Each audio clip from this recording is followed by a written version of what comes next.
Hi. So I just recorded, just so you know, I just recorded this entire podcast. It was about 15 minutes long. And I realized my microphone was on mute. So I am re-recording it. And I don't know. I didn't have a ton of time today. And now I'm like, great, I've got to redo this. Anyway, just so you know, I'm coming in off of just having made that faux pas.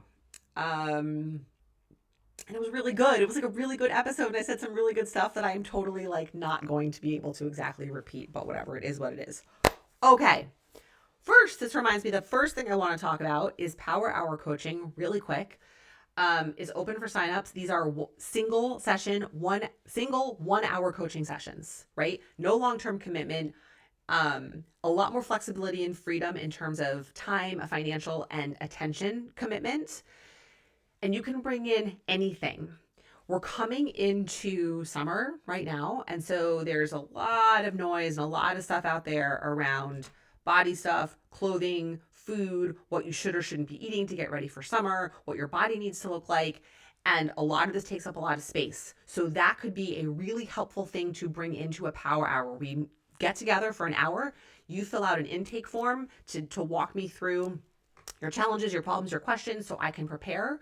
We make the most of our hour together, and you leave with a very specific roadmap of 2 to 3 specific skills that you are working on that match up exactly with your goals, your lifestyle, your history, your preferences.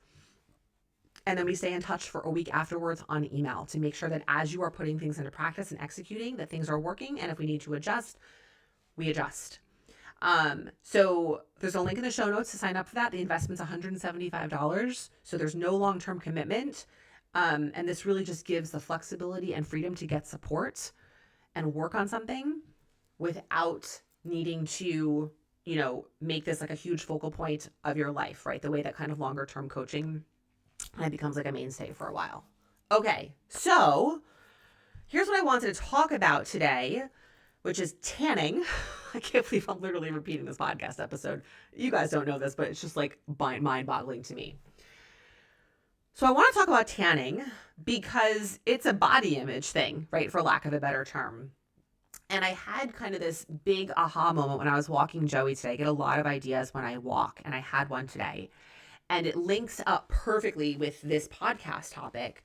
And I kept repeating it to myself over and over and over again. So when I got back from the walk, I wouldn't have forgotten it because I didn't have my phone. You know the thing, like when you go to sleep at night and just as you're falling asleep, you get an idea or you remember to do something and you're like, oh, I'll remember that in the morning. And then you wake up and you know that you remembered something, but you have no idea what the fuck it was. Like, I didn't want that to happen.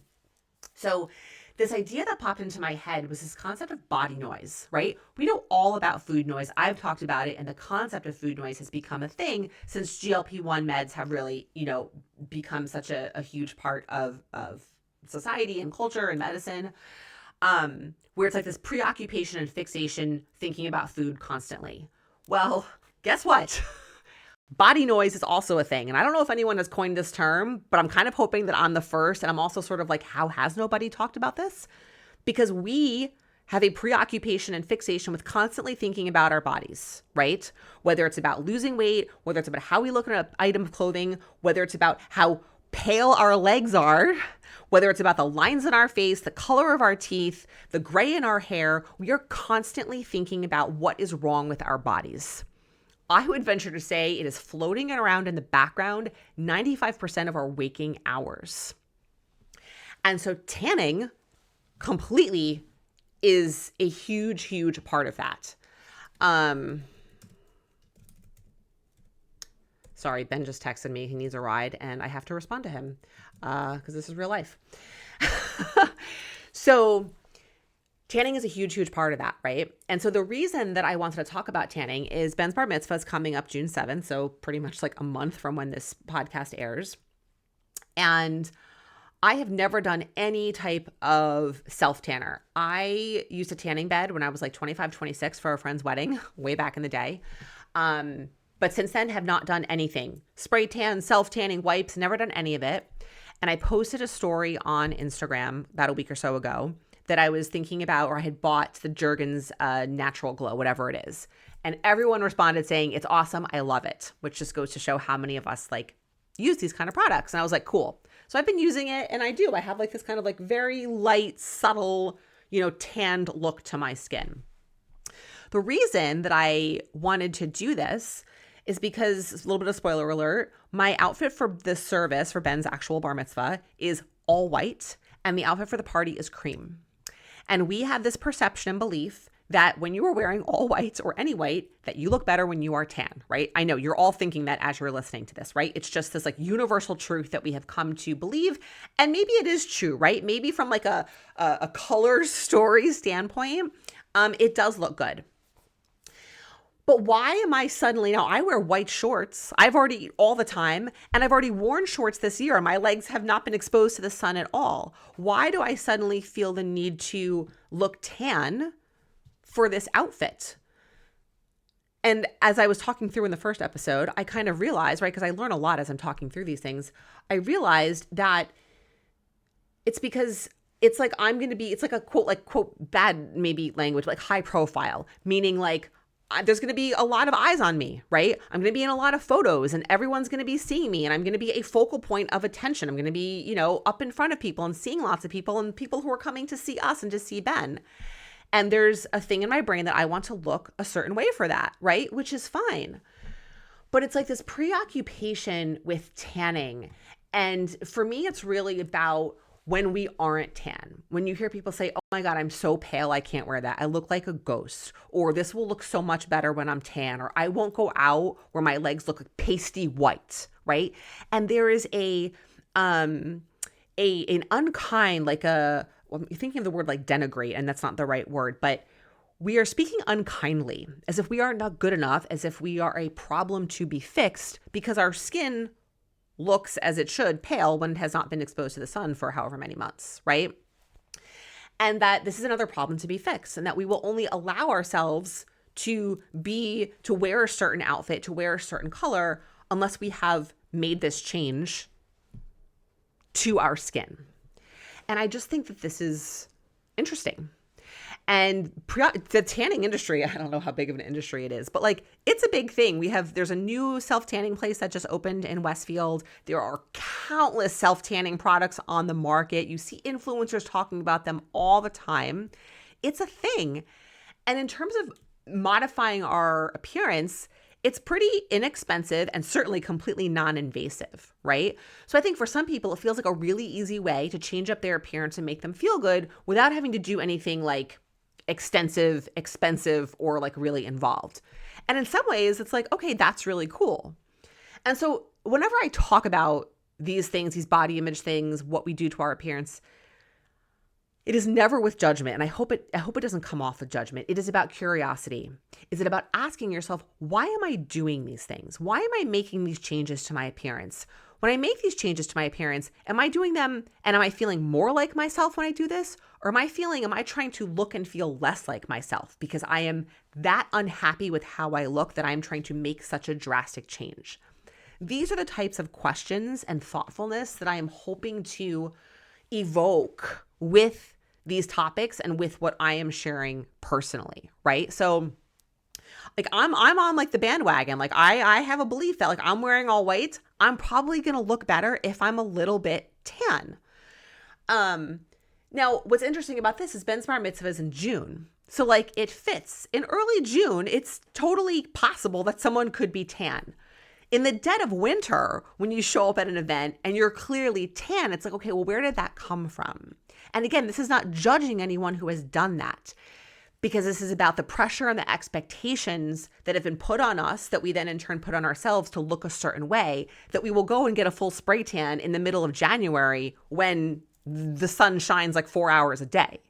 So there's like a disconnect there between like what's actually happening in the world and what our body looks like. And maybe that sounds a little bit weird, but I think it just goes back to what we are willing to do and what we do to look a certain way, and how connected or disconnected that is from like what's important to us and what is kind of realistic in a way. And again, I think this just so much comes back to the way we talk to ourselves when we don't look the way that we think we need to look, and why we believe we need to look that way is kind of like a bigger question, but we do have these beliefs, but not just obeying them at every turn and taking them at face value, but really getting curious, like, why am I doing this? Am I doing this because this is what I think I should do? What will happen if I don't do this? What will happen if I do like a middle of the road version of this? Right? Like, I could have gone and gotten like a full spray tan for this and looked like really tan, like I might after like a big vacation or like a week at the beach or whatever, having been outside all summer. But I'm like, that to me is not going to feel right. One, because it's going to obviously be not like natural, meaning it was going to be obvious that like I got a spray tan. And because I wouldn't look that way June 7th, right? I just like wouldn't look like that. And that's going to make me feel less like me. That is going to make me feel like I'm trying to put on a look, because that's like what the look is, right? If you look at like real housewives and lots of celebrities, you see like go on like red carpets, you're like, oh my God, they're fucking orange, right? Like, you know, sometimes this stuff can start to look so unnatural where it's so obvious that somebody has done something. And then it's like, then you're more drawn to the fact that it looks weird. Then it's not enhancing their appearance. It's like distracting from their appearance. And then honestly, it just feels like I feel sad. Like, it makes me sad that women feel so pushed into a corner to do these things that they end up looking some way that I don't think they actually wanted to look, right? No, I can assure you that no woman wants to look orange from her spray tan. And yet it happens all the time. Like, I've seen photos of people at weddings and bar and bat mitzvahs, like people I know or like friends of friends. And I'm like, oh my God, it just did not come off well. And I'm sure they look at the photo and they're like, oh my God, that does not look good. That was not my intent. Whereas maybe if they hadn't even done that in the first place, they might have actually felt better about their appearance, right? So it's like, I'm trying to be really thoughtful and mindful about the changes, what I'm doing to my appearance for Ben's bar mitzvah. I'm getting my hair done. I am getting my makeup done.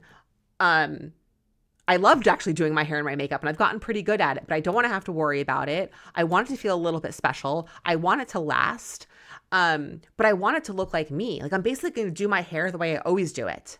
And I'm going to do my makeup or have my makeup done similar to how I do it. I'm not going to do crazy contour and winged eyeliner and like a giant strips of lashes. Like, that's not me. That's going to take me further away from myself.